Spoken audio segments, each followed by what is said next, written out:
Oh, it's been a minute, but we are back. We are back. Do you remember that from The Hangover? We are back. We are back. We are back. That's from The Hangover? Yeah. I don't remember that. I can't remember the exact part, but yeah, I think it's the dude from The Office. I do remember from Hall Pass, I feel so much better after I burped. Oh, I bet. Yeah. So, but yeah, we're back now. I don't even remember what led to this. When we talked to Alan Roach, I got a lot of good feedback about that, and here we are. I don't know. It's just been one of those kind of stretches, right? You know what it is that the Nuggets, between the Nuggets and the Avs, we got a lot of things going on in Denver sports. I think it's been a great, after not having anything last year to watch this time of year, Right. I have just been soaking. We got a Rockies game on now. I've been soaking it all in. Yeah, it almost, you go from nothing to, do we have too much? I mean, at least in the old in the old NBA days, every once in a while you get a couple days in between, but it's like game off, back to back, off, game. The Nuggets are finished up 6 games in 9 days. Now, when you're not having any games, that's great. I mean, you're like, what did we do? Now I'm thinking about, well, I drank a lot. I mean, I do know that. I mean, there's many. I mean, I caught about every series on Netflix I wanted to watch, pretty much, and drank a lot. I'm drinking bourbon at 2:00 in the morning every day, and then getting up at 9. You think, oh, okay, pretty good. But now it's like, dude, it's always like almost too much. It is. We had, and you and I, you get stressed. I learned from you, so it'd probably be natural to say we come at things the right way. Like what I love about working with Nate's a reader. Now, Nate watches games, but he's a reader. He wants to take an opinion. He wants to get I'm a gut feel guy, which means I want to watch the game and decide for myself how I feel about things. You know what I'm saying? Mm-hmm. I'm not worried about what the game stats, they don't help me as much. Now, I probably ought to trust stats a little bit more than I do, but I want to watch and say, I'll give you an example. Everyone's talking about how great the Avs defense has been. And I'm not trying to be, the Avs are showing they've got championship mettle because they just keep winning night after night. This guy's out, that guy's out. It's every other night. It doesn't matter. We're winning games. Right. That's how champions do it. So, but that said, let's not get too crazy on how good the defense is considering how crappy this division is at scoring goals. That's where I feel like stats lie to you sometimes, right? It can, yeah. You get caught up in wins, and you look up, the teams you just won that 8-game win streak have a winning percentage of 43. Right, for the Nuggets. Talk about the Nuggets, right? And I think it was a little better than that, but it was still in the 40s. So you're like, okay. Yes, it's really funny, and I always go with Marlowe, who'd be great. It'd be great to have him on this one time too. But Marlowe will look at stat and goes, "Whoa, this guy played pretty good. He had 21 points." I go, "He sucked. He had 21, but he should have had 31." And the guy that he was guarding had 24. Right? So I'm with you. I got to watch. I want to see. And some stats are good. And here's the whole thing about reading. And I read every morning. I get up and read stuff. But then I finally told a guy today. I said, "What's your source?" Well, I said, "Who is he?" "Well, he's a blogger guy." "Really?" "So you're listening to what this guy tells you about the game you called in person and watched, but you're listening to his opinion because he watched it from his house." And now that I said, See, so, I mean, everybody, and listen, what's the old line? Everybody opinions are like assholes. Everybody's got one. and that's the most prevalent statement in the history of the world right now, because there's so many guys that blog and podcasts like we're doing. And yeah, I mean, you know what I'm saying? Just watch. I think we've also got to. I want to say this. I got to get on this. I'm sorry, you got me going now. Denver's got a soft fan base. You know what? See, I'm glad you're bringing this up because I was going to go there. I read the tweet that led you say this on Twitter. So you saw me. Yes. The guy getting upset with you about being too hard on MPJ on Twitter is where this all started. Yeah. And I started thinking about it, but I was kind on Twitter. You engaged him without being disrespectful. I don't want to listen. There was no name calling going on. No. What was I feeling? But I'm like, dude, do you want guys good or great? And now we accept these numbers on a stat sheet, and we think this guy's great. And I'm like, well, you haven't won a championship. There's nothing that's great. And listen, and no knock on Alex English or Dan Issel or Dikembe Mutombo or Fat Lever. None of them guys won anything. You know, they won 50 games one year, or 60 games. Okay. Any of them got a ring? Any of them sitting at home with a ring going, hey, look at me, I was a champion once? I think Dan Issel may have got one when he was with the Kentucky Colonels, if he was with the Kentucky Colonels. I know they won the ABA. But I'm like, no one's won anything. And we judge everything by all these great numbers. I'm like, that's not what champions do. We just honored Kobe Bryant. It was the anniversary of Kobe Bryant's 60 points. We ain't had nobody like Kobe Bryant. And if you study anything about what Kobe was, he would cut your heart out to win. The closest we've had for a Denver Nuggets since I've been doing games, and that's for 30 years, is Nikola Jokic. Nikola Jokic wants to win, period. Don't care about anything else. Don't care about how I look. Don't care about my stats. I want to win, period. I think Nathan McKinnon has a little bit of in him also. And plus, both these guys are super skilled, right? Which adds to, okay, we really like. But can I say Michael Porter Jr. has that in him? I don't see that yet. No. You know, I think Jamal Murray, and we're sorry he got hurt, he may be closer. But listen, and so when I sit there and get on a guy that I look and say has all the talent in the world, Michael Porter Jr. has as much talent as any guy I've ever seen play for the Nuggets, period. And he's soft. And soft ain't going to win you a championship. If you just want to enjoy a nice player and be pretty and buy his cards and buy his jersey and let him retire here in 7 or 8 years and go play for somebody else and win a championship, then okay. But, dude, you're hard on him. Why? Because I expect greatness? I am never hard on anybody I think sucks. Did you ever see me criticizing Hartenstein? No. Hey, man. Have you ever been not fair?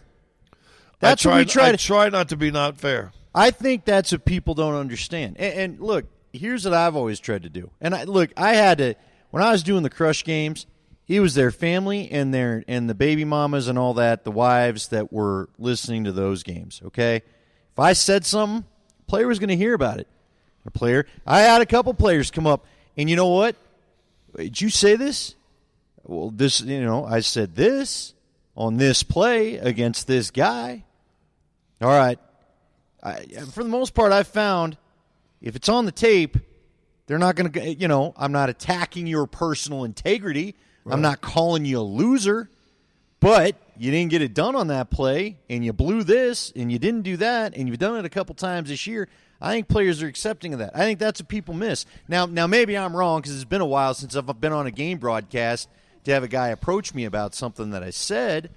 But, I just always go back and tell me where I'm wrong. Try not to, and I'm sure I have, but I honestly try not to say anything on a broadcast that I wouldn't sit and talk with a guy about. Right. Now, do I get frustrated when Will Parton stands and doesn't move and chases the ball? Yes. Would I tell him that to his face if he asked? Yes. Would he get mad at me? Yeah. Then I'd say, why? Do you? Well, no, do you? Do you tend to stand and just chase the ball? Yes, you do. Do you tend to always go away from the pick and roll instead of use the pick and roll? Yes. Why? Well, the guys in my history who go away from pick and roll want to go one-on-one and be their own guy. They don't want to have to pass it. If I don't use the pick and roll, I don't ever have to pass it to the roll guy because the defender from the roll guy is never stopping me. Now I can beat the guy and get mine. That's the history I know of. Is that how you look? And I would love to have a conversation with a guy on that. Now, if no coach has ever said that to him, then the coaches are cowards too. And I would tell the coaches that. If we don't want him to mad at me. Well, then guess what? Then either you're the wrong coach or he's the wrong guy. So if that's unfair, but I would tell coaches that. I don't try to say nothing that I wouldn't say to their face if they asked me about it. But isn't that why we got you on the telecast? Isn't that why? I don't know. That's why. No, I'm telling you, because I know you don't know. Maybe you don't know. I need you to break some things down for me, okay? If I don't have the former player there to tell me what he's seeing, and because again, what always, whether it's been you, I've told you stories. To watch Gary Barnett, there was the one broadcast, Mark and I were just laughing about it afterwards, where Barnett immediately, pre-snap, he knew we're in trouble. And he's just saying it. We're in trouble. They're in the wrong D. They got to get a timeout. This ain't going to work. He just knew looking at the field. Yep. You know, watching the game because you've lived the basketball life. You've been in the league. You coached. You just see things that we need to be told. This is why. But I feel like fans don't want to. I've dealt with this with some of the Avs faithful, and now I think they're finally understanding that, you know, it ain't personal. No, I love this team. I'm telling you what I need. If all we're going to do is just sit around and talk about how great we are, none of you are going to listen. And that goes back now full circle to what I'm talking about, soft fan base. In the sense, if you just want to talk about the woe is me and they were so good, they were fun to watch, they're losers. You know what? Nuggets had a nice run last year, got the Western Conference Finals. Losers. I mean, it was fun, surprised some people, but in the long run, they still don't have a banner they're putting up in the Ball Arena. The Avs got the 7th game, second round. They're losers. Saw the same thing we saw the year before, and it was fun. It was great, but guess what? They don't do a banner. And to me, and this for me, it stands from this. In pro sports, and you remember this because you and I talked about this a million years ago when we were on the zoo. In pro sports, it's about winning championships. That's all it's about. Guys get paid, jerseys get sold, ownership gets, people in there makes money. I get all that stuff. But as a player, it's about either win it or you don't. Now, there's all players that just want to be in there for 10 or 11 years and make a lot of money. Cool. Don't have them on your team. Yeah. Go get the ones that want to, leave their grandmother outside in the rain because, if they give them 1 inch of warmth, they're going to lose. That's probably stupid. But I listen, I find it funny that I'm called the biggest homer in the NBA, and yet I get all this criticism. Why are you so hard on the players? Well, do you want to win a championship? Now, I can change. If all you want is rosy palms, I can give you that. I can sit there. Let me ask you this, though. Doesn't it go back to being fair? It's about being fair. You can't ask Will Barton or P.J. Dozier to do what you know MPJ is capable of doing.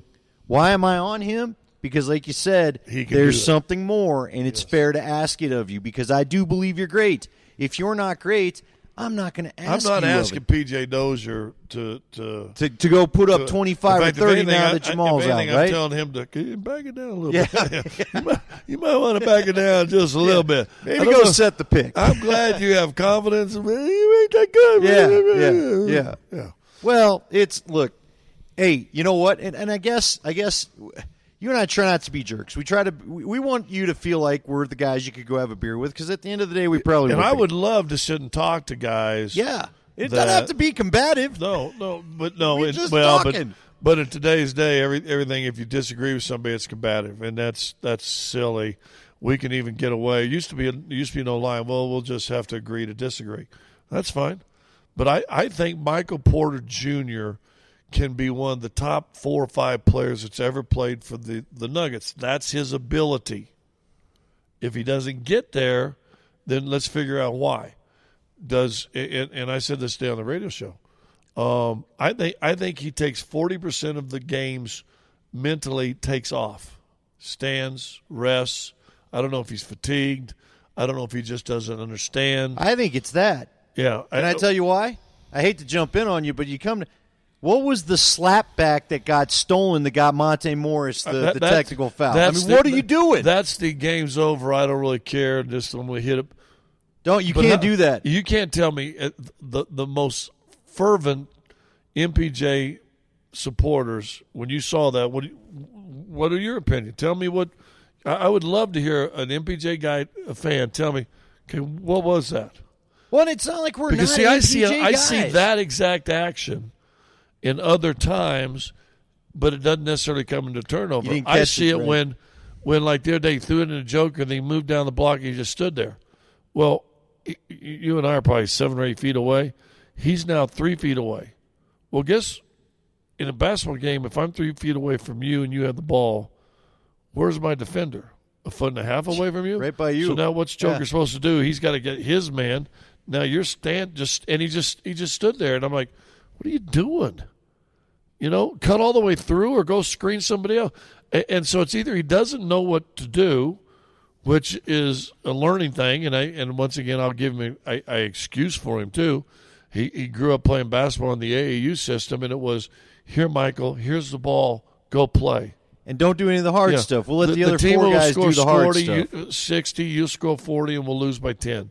Hey, but you got 40. But don't worry about the rebound. Don't worry about setting any picks. Anyway, so, the only reason I question him and get on him is I think he's got the ability to be great if he figures some stuff out. He takes 40%, of my opinion, I'm just rounding it up, 40% of the plays he mentally, not physically, mentally takes off.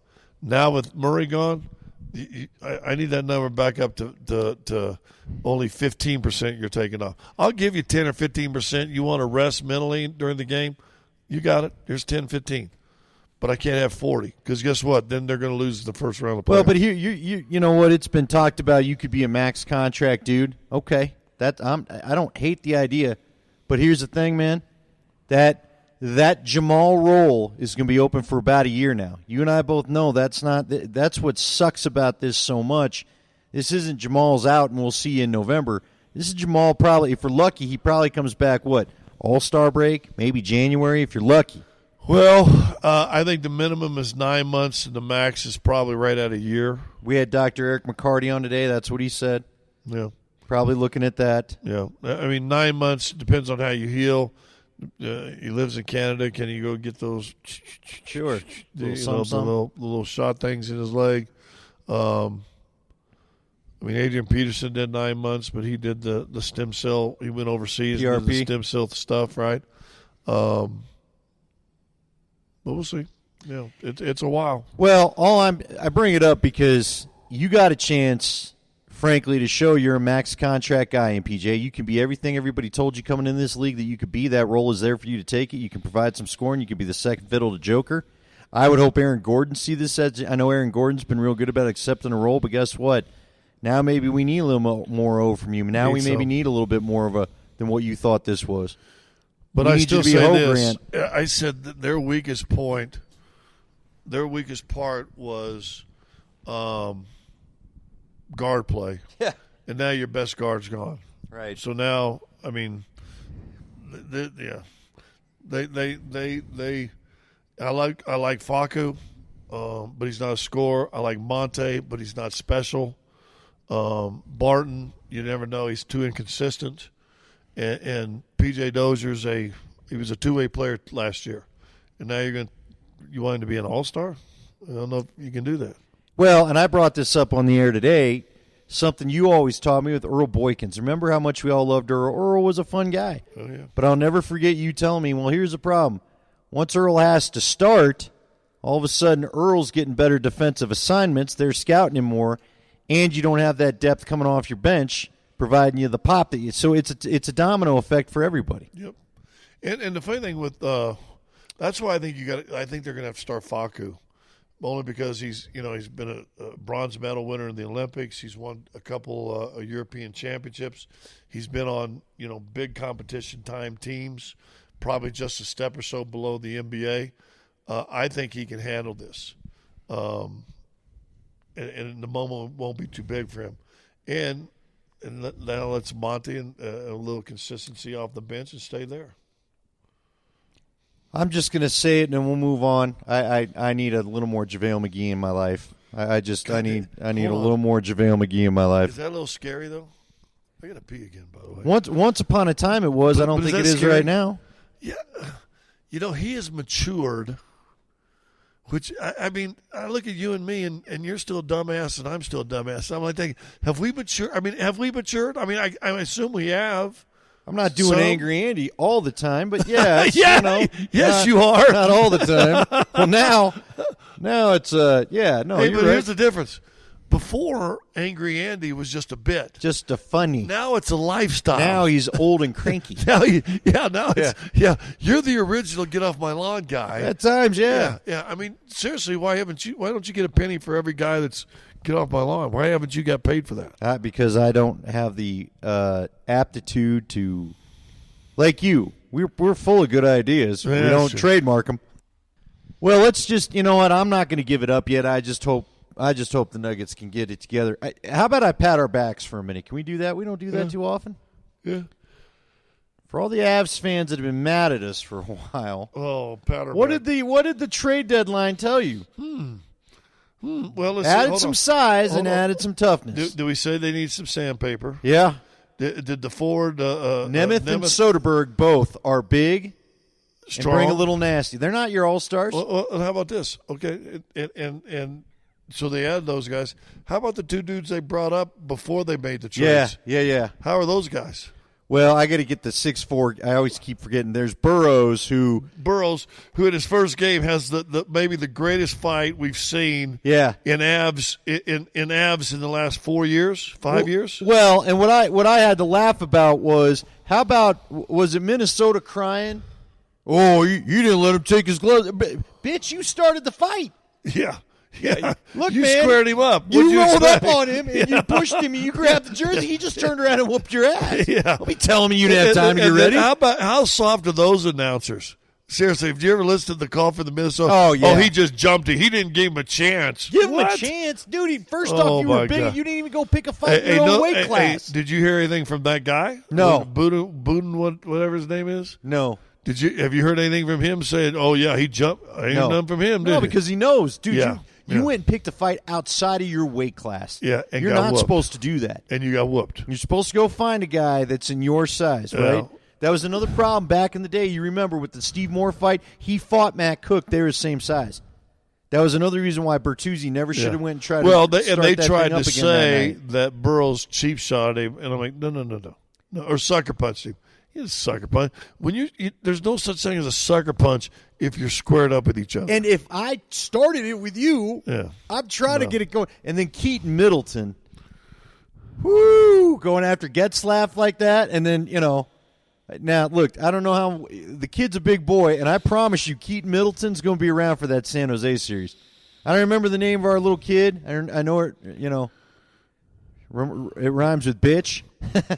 His last name, but the kid from the Sharks that decided he'd take the late shot on Nathan McKinnon, I'd keep your head on a swivel. That's who he went after, wasn't it? No, he's on the Sharks, man.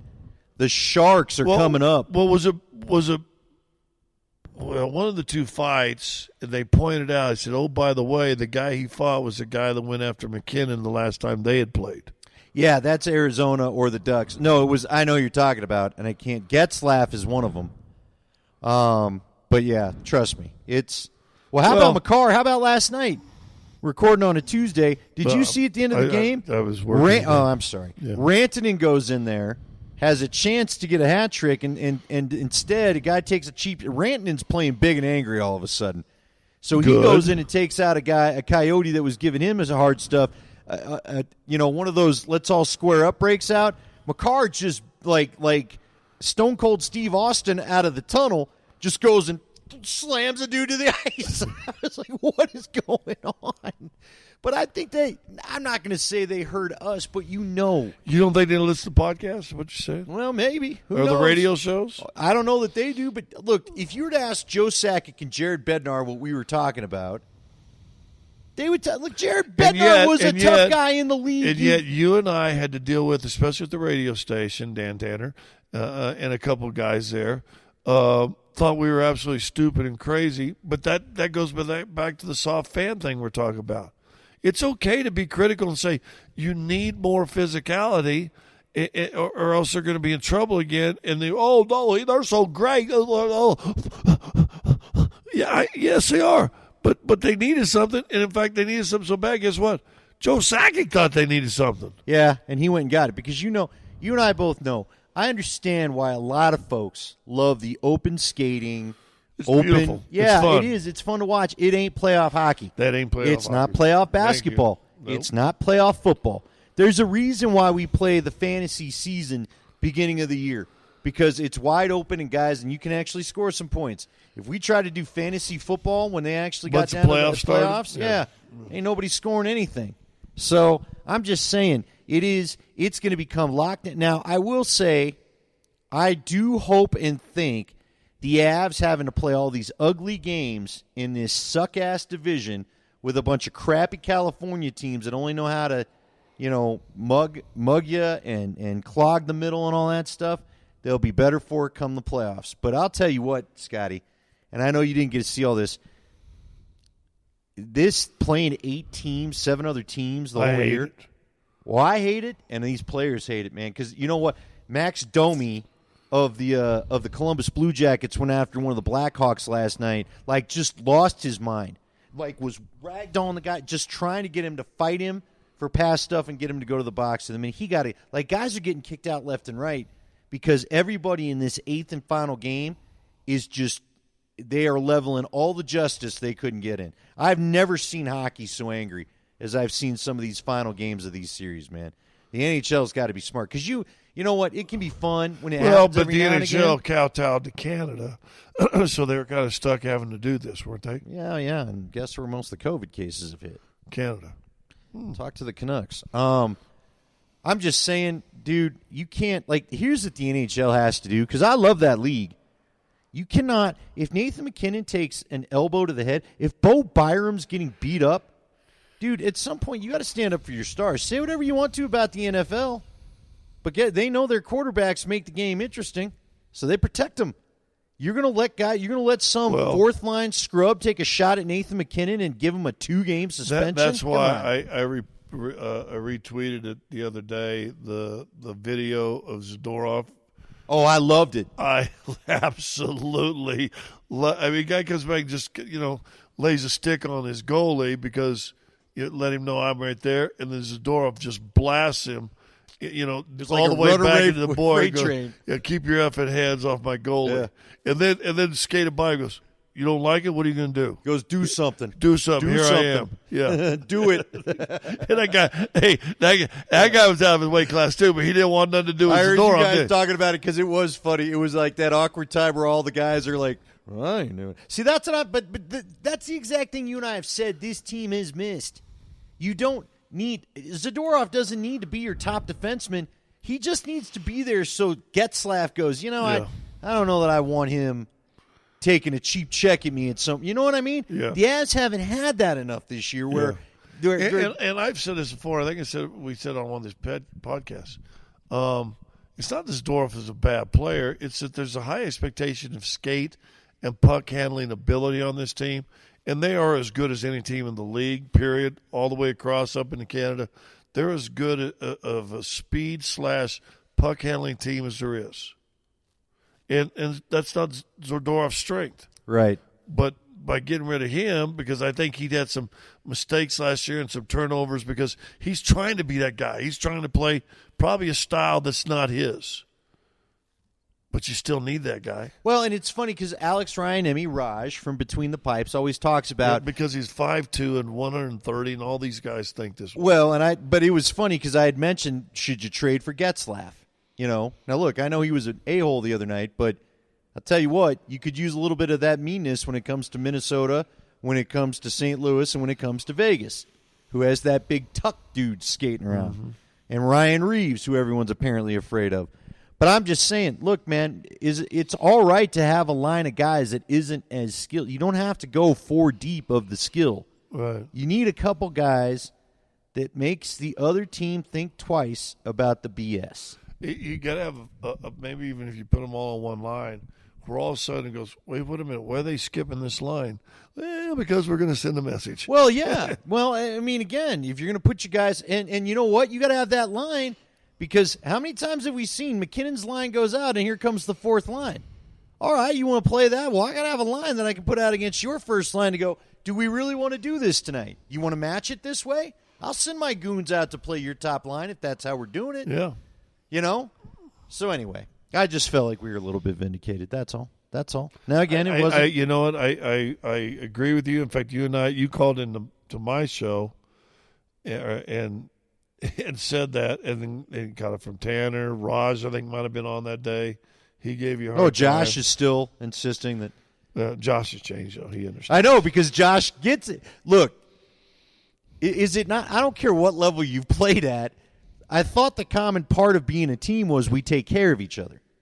And that, at the end of the day, you got to take care of your dudes. You had the greatest story. Whenever you talk, you remember when you went on Dan Patrick? I believe it was Dan Patrick, or maybe it was David Letterman, when they asked you why'd you go after Charles Barkley, and you go, because I saw my meal ticket getting hammered. Well, no, I had to go out there and handle something, right? I thought that was a basic precept of team sports. It's us against you. Yeah. I don't care how we feel about each other right here. Right. You don't get to say nothing against that. Well, and that's why, and I go back to the game that Murray got hurt in.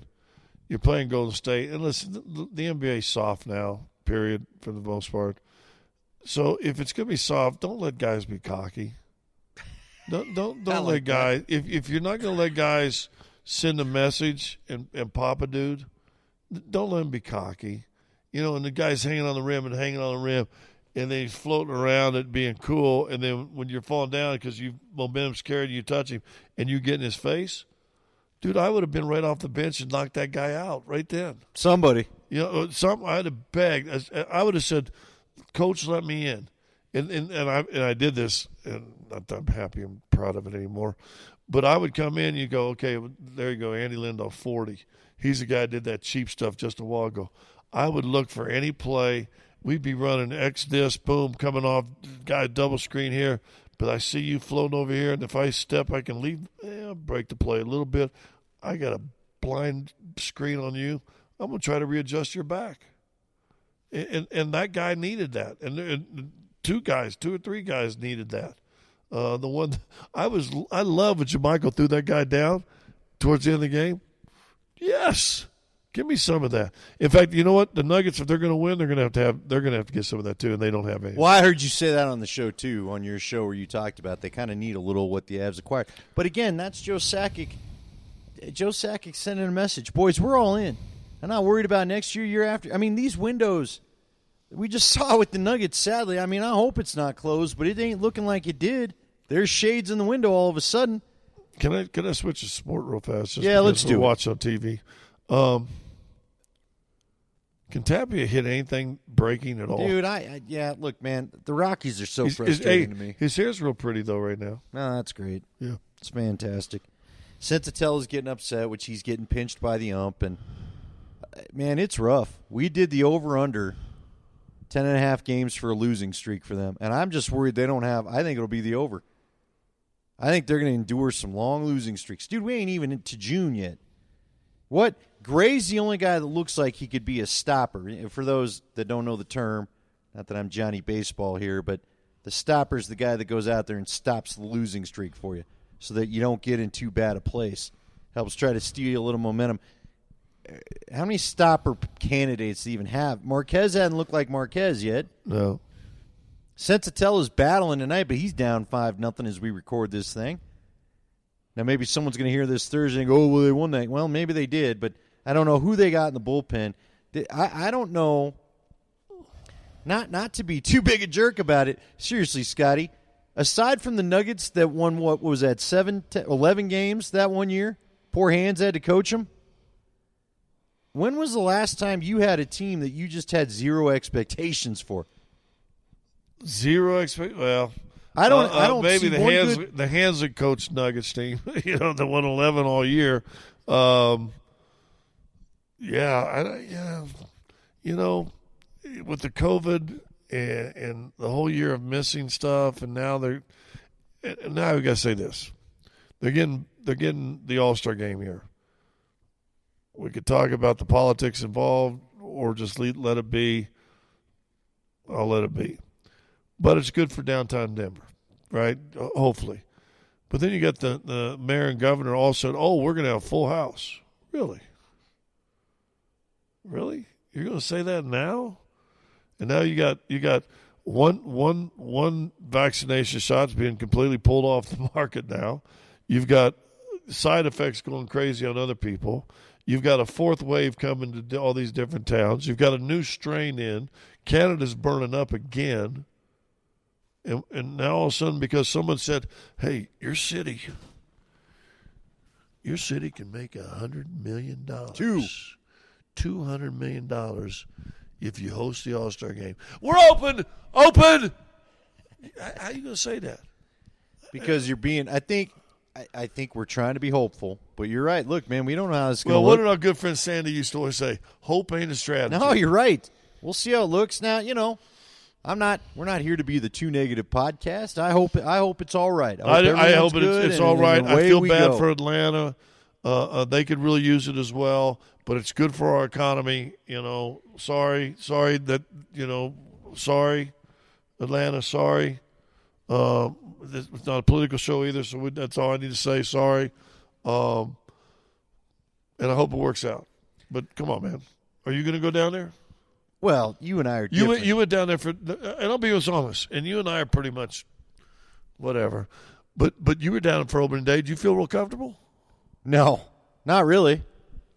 No, because, again, I'm not saying we all need to be locked up in our houses. No. But we need to be responsible about some things right now until we're sure. Was that pretty responsible day out there? Not a lot of what I saw going on, if I'm just being frank about it. That's why I asked you. It wasn't. Now, I think at the Blake Street Tavern, Chris Fuselier was enforcing laws because he's got a business to keep open. I was fine where I was at, but again, walking through downtown, trying to get back to my car, just sharing. It's a little weird. You would not have thought it was a reduced capacity opening day on those sidewalks. I'll just say that. So, right. Well, sorry, we got political. Well, no, but here's the thing. I will say, do you remember the last time? Here's what's so crazy about this is my wife had season tickets.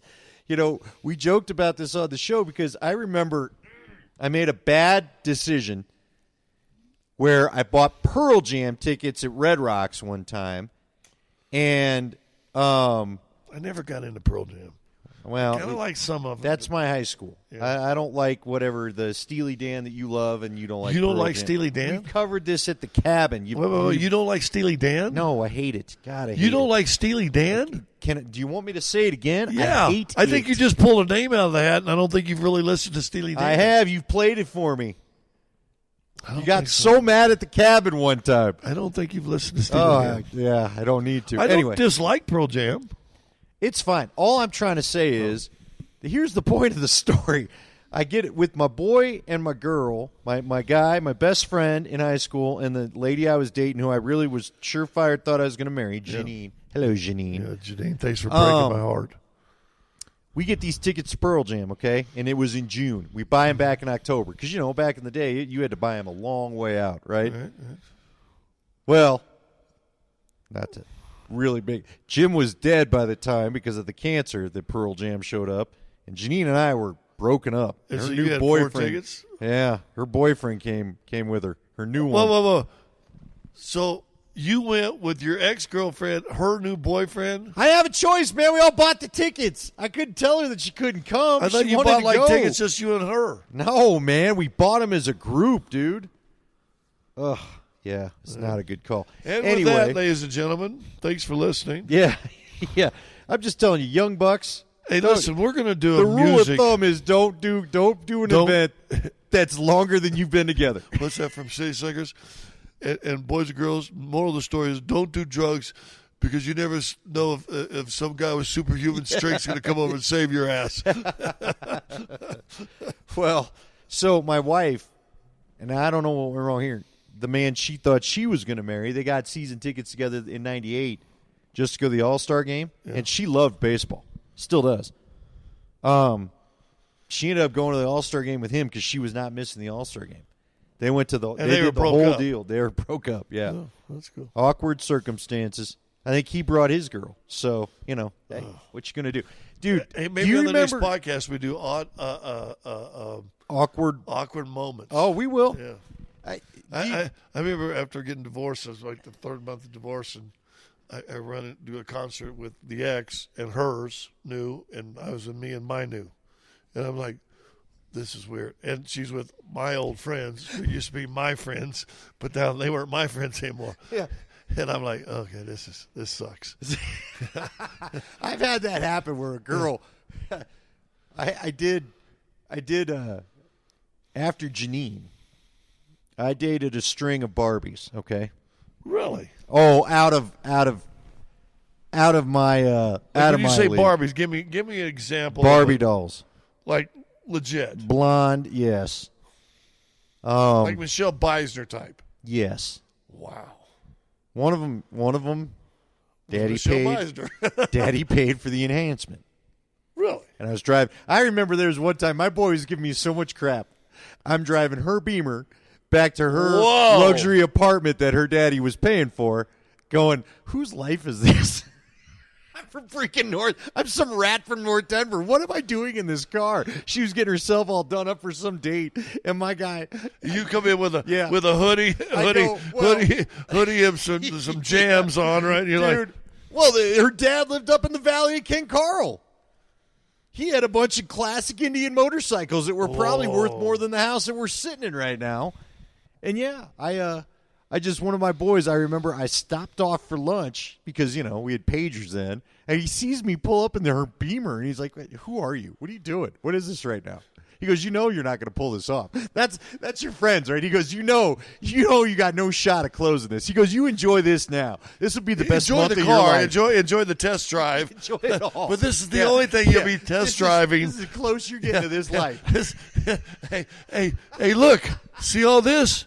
It's not yours. That's how you know it's your best friend. And the only thing you're test driving tonight is this car right here. He goes, there's no way you close this deal. This 5 Series BMW, that's all you're going to get. It was a good 3 months. So whatever happened to that lady?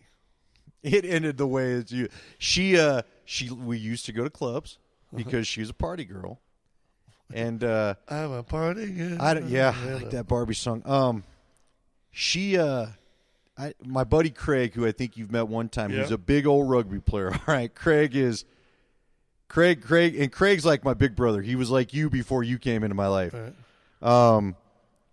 She hit on him one night drunk, and he was irate. That was the end of the night. Boy. We were all leaving. He grabbed me, he goes, we're getting out of here. He was threatening not to give her a ride home. I mean, he was. But was she hammered? Oh, yeah, but he was hold sick on. of it. But where'd she go home with that night? Oh, she ended up coming. We weren't going to leave her down there. Well, I'm just saying. But then I got he dropped her off, and then I got the full, dad speech in the car of this is BS. And, so you just dropped her off her house and you went home with him? dude, I'd had it. Yeah, dude, I'd had enough. Look, hey, all that needed to be seen had be seen at that point. Okay. Miss it? Miss it? I miss being. Do I miss being? Yeah, at times you miss being in your 20s. Yeah. Yeah, I had a good run. I know. Hey, look, I know you see the moneymaker now, but I'm going to tell you, fellas, a funny personality goes a long way. They don't need gym guy. But the moneymaker. Yeah, this is an old catching Mitch. This moneymaker's getting you a nickel. But I'll tell you what. Let me make you laugh, and maybe your clothes will fall I will off. tell you this. I had a guy that I bartended with that was a model. Right? Dude. Like a male model. They showed, literally. Like the showed guy up. he's got the six-pack. And Yes. Yeah. Did the creatine thing and got all angry off the creatine. I was like, you maybe need to back that crap off. You're like, you're going to punch something, and all it is a guy ordered a Bud Light. Calm the hell down. They would show up, they'd talk to him, and then they'd eventually figure out who was the more interesting guy. Look, it's fine. You could be the gas in the engine. Now, I got hot friends to bring them to the party. They're not sitting down. Yeah. I got all my Mercedes to bring. That's right. To bring the client. But you know what? You need a little they gas find to go in the home. snow that the Ford truck's more reliable. That's right. Sometimes you need a 4-wheel drive. All right, so as we finally wrap this up, and again, folks, we keep trying to get this. We got to keep this going. We had a lot of listeners the last couple weeks, but it's just been weird with the Nuggets schedule, so I have to keep doing it. But I'll tell you what, you think that was funny. Next week, I want you to come up with your most awkward moment, and I will tell you that girl I told you about, her name was Becca. I don't think Becca listens to the pod. If you do, hi, Becca. If you do, hey. Hey, how's it going? You got that BMW? I ran into her one night, which put me into, like you talked about, we were at this old Chicago that was across from the betting ends that I walk in, I see Becca, and you just get that sick feeling in your stomach. I mean, I turned around and left. It was like I saw, it was like I walked into that store with the Komodo dragon. It was like the future you always wanted and you ain't going to have. Yeah. So why tease yourself all So she was night? like, peace out. And we left this old Chicago immediately, and what happened after that is one of my friend's favorite stories for me to retell to people when I meet them. So I'll tell that on the podcast. Don't forget. I'm going to tell you, I don't look the best in this story, but I don't care. So anyway, all right.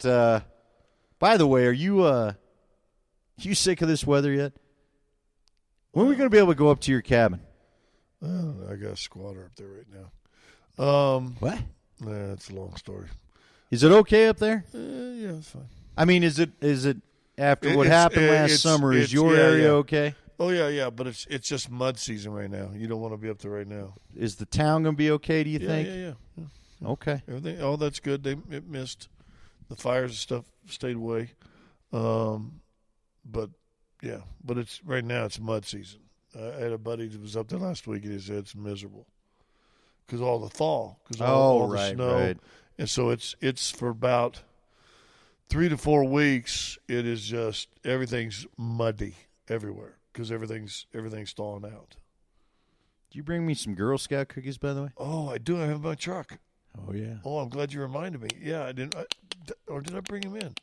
They're either in You my better truck. not have given them to them. That's for me. They're either in my truck or They they're better be in your truck. or they're on the counter upstairs in your kitchen. We're having an issue. Yeah, Nobody was supposed to know that supply existed. well, Do you ever do that? You ever just keep some for you? I did when I got real fat. And Oh, well, thanks. I've tried to eat Thanks. better lately, and I'm trying to lose a little weight. Well, look who's better than me. Well, no, I'm not. I got up to 312, and I got down to 281. I'm trying to it's get in the suggestion. 270s. That you're better than me. No, just skinnier, maybe. God, I hate you guys.